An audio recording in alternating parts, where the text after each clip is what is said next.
Assalomu alaykum, Bahodirjon. Hoji aka.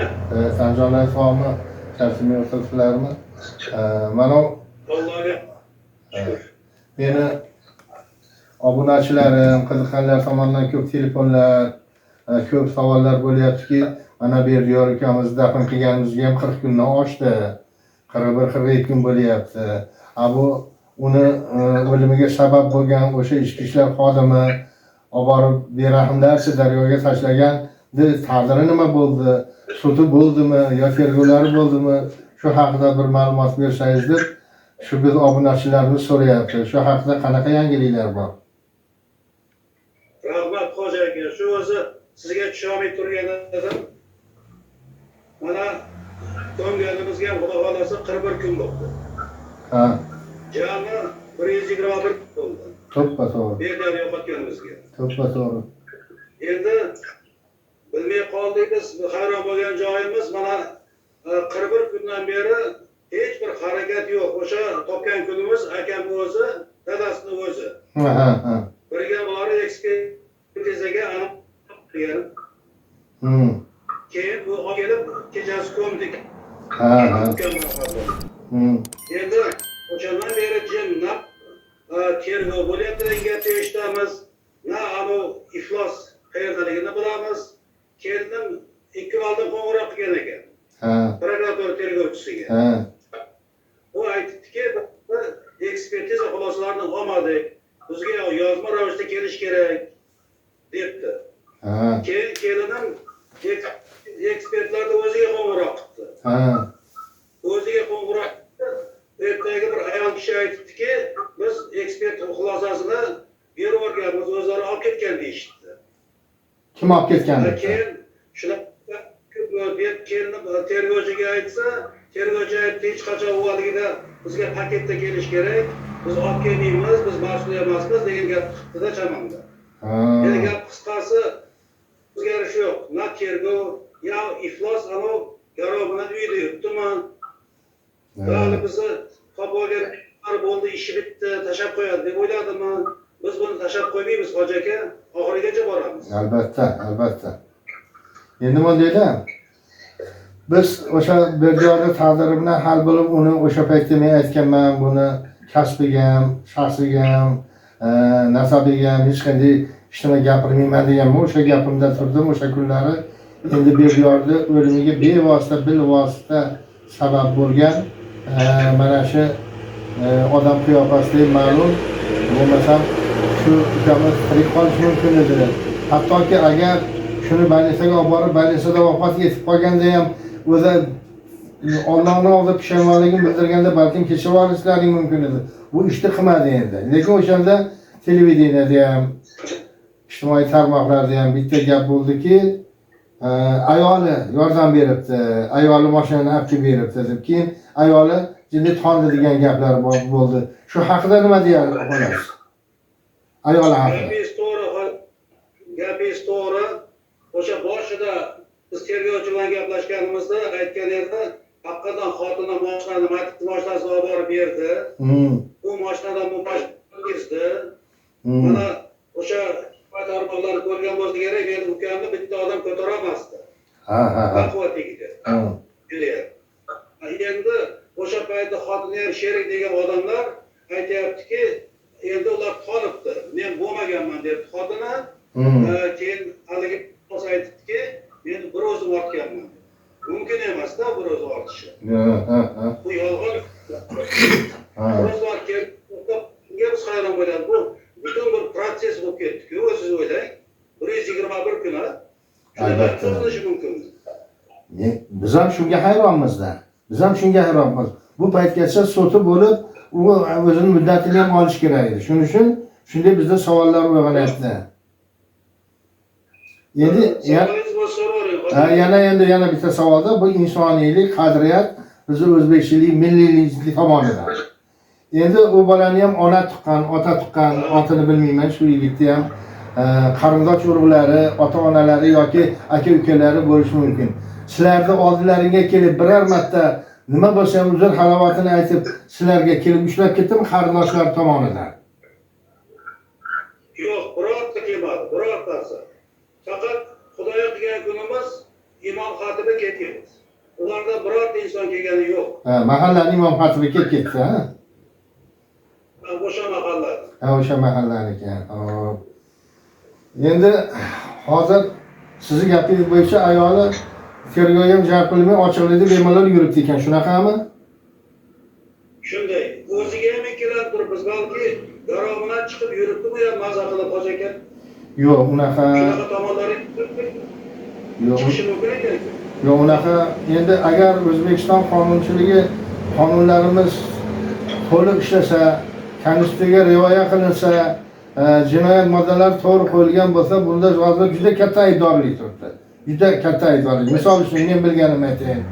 Endi mashinada avtohalokat qilganlik uchun bor yo'g'i 266 nari borsa ana chas 2-3 qo'yish mumkin. Endi bundan keyin bu jinoyatni davom etkazgan. Buni boshqa mashinada o'zini sherigi olib borib, sherik ayolini sherik qilib olib borib, daryoga tashlab jinoyat izini bekitaman degan. Balkim tirik bo'lgan, o'lib ketgan. Endi bu yerda meni fikrimcha 94 3-chasni qo'yish kerak, og'irlashtirish holatda. 94. 94 ni qo'yish kerak. Endi bilmadim qo'ydimi yo'qmi.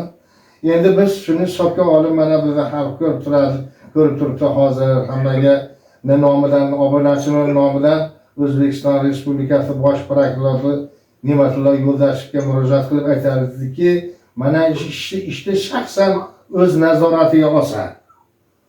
O'z nazoratiga olsa, mana nima uchun? Mana siz gapingizdan men ham hayratga tushyapman. 41 kun ichida bitta sud tip ekspertizasi chiqmasa, uni kimga bo'lsa berib olmaydi.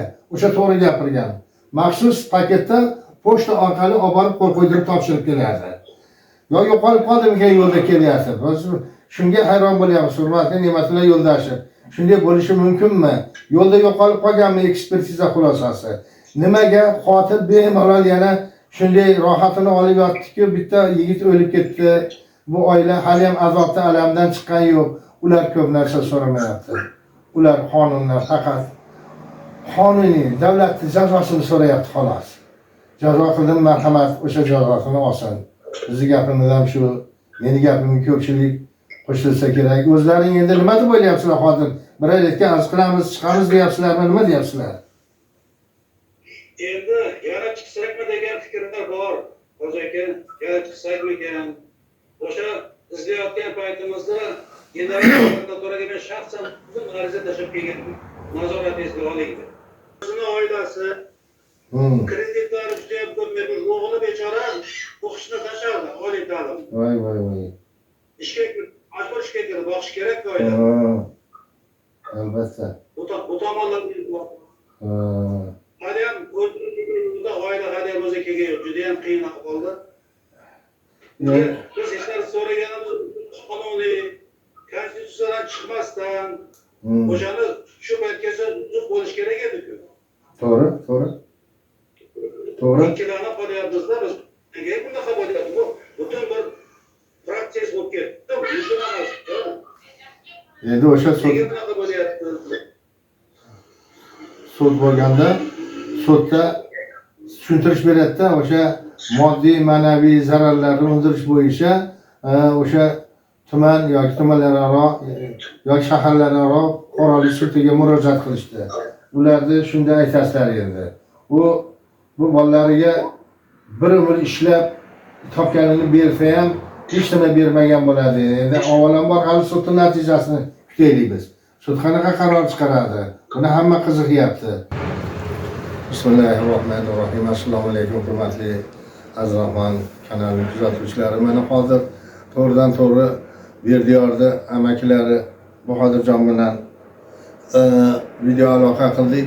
Texnika intervyular yaxshi ma'lumot berib, menimcha ovozlar tushunarli bo'lib qolgan bo'lsa, biroz yengilga tushuncha berib qo'yamiz, uni ham qo'yamiz. O'zlaring qolgani o'zlaringiz fikr mulohazalaringga havola. Mana bugun suhbatimiz mazmuni shundan ketdiki, bugun Berdiyorda o'sha dafn etilgan kuniga 41 kun bo'libdi. O'sha kuni sud tib ekspertizasi Bekobod shahrida otasini o'zini guvohligida qilingan ekan, lekin o'sha qilingan nima mana bugun 41 kunga haligacha tib ekspertiza xulosasi chiqmabdi yoki chiqsa ham prokuraturaga yetib kelmabdi. Borsa ekspertiza xodimlari biz berib borganmiz. Olib ketgan prokuratura xodimlari debdi. Prokuratura xodimlari tergovchiga kelib so'rasa, "Ya bizga bu kelmaydi, bizga maxsus paketda pochta orqali keladi" degan gaplarni aytibdi. Endi shuni otasini o'zi bilan ham gaplashdim hali, nima bilan Baxtiyorjon bilan kuyib pishib yotdi. Men qayerga boray? Bitta bolam o'lib ketganminan, holing nima deb so'ramayapti. Idoralarga borsam sekin ko'kragimdan itaryapti. Men bir narsa so'raganim yo'q, o'g'limning qotiliga oddiy shu davlatimizni odil sudini qarorini jazosini so'rayapman xolos. Agar u qilmagan bo'lsa bemalol marhamat o'ynab yuraversin, qo'yib yuborsin degan gaplargacha aytibdi. Buning ichida biz aytdikki, o'shani qarindosh urug'lari bordir, aka ukalari, yor birodar, ota onasimi, tog'alarimi bordir, birov keldimi desak, mana o'zlaring eshitdilaring hech kim kelmaganligini, ya'niki bir mahallani bir imomi kelib bir pataqib ketdi xolos.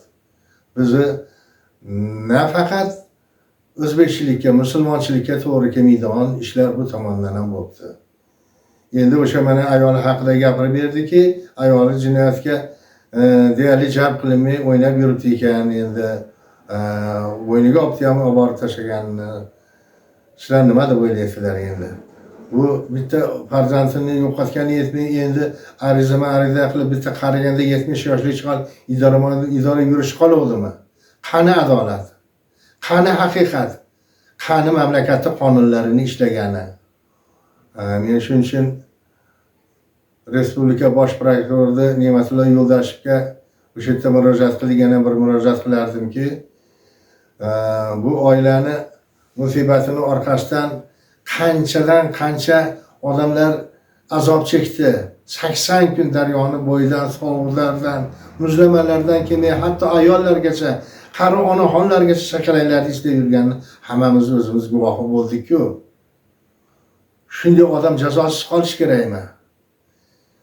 Uni mashinada urib o'ldirgani yetmagan, men ayolim bilan borib daryoga irg'itib borib, tirik holdami, o'lik holdami ekspertiza xulosasi yo'q, bilmayapmiz. Qachongacha bu davom etadi? O'shaning uchun yana bir bor hurmatli O'zbekiston Respublikasi bosh prokurori Ne'matullo Yo'ldashev, o'z nazoratingizga oling, qotil jazolansin. O'z jazosini olsin. Xalqni, ota-onalarni boshqa talabi yo'q. Jinoyatni qildimi, jazosini olish kerak. O'shanda uning vijdon azobi jinni yengillashadi. Endi odatdagidek kelinglar, yana shu oilani haqqiga, shu o'tganlari haqqiga bitta duo qilib, Bismillahirrohmanirrohim. Ilohim, Parvardigoro. Mana shu o'tgan birodarimiz, farzandimiz Berdiyordi. Shahidlar maqomida ahli jannatiylardan qilgin. Yotar joylarni jannat bog'laridan, farzand bog'laridan qilgin. Parvardigoro boshqa barcha o'tganlarni ham shunday bir maqomatlarga yetishtirgin. Musofirda yurgan birodarlarimizni o'z panohingda asragin. Mushkuloti borlar, mushkulotlarini oson qiling, qarzdorlarga najot bergin Parvardigoro. Qamoqda yotganlarga, farzandlarning oldiga yengillik bergin, iloha kelib o'z hayotlarini davom ettirsin. Allohumma taqabbal minna innaka antas samiul alim bi rahmatika ya arhamar rohim.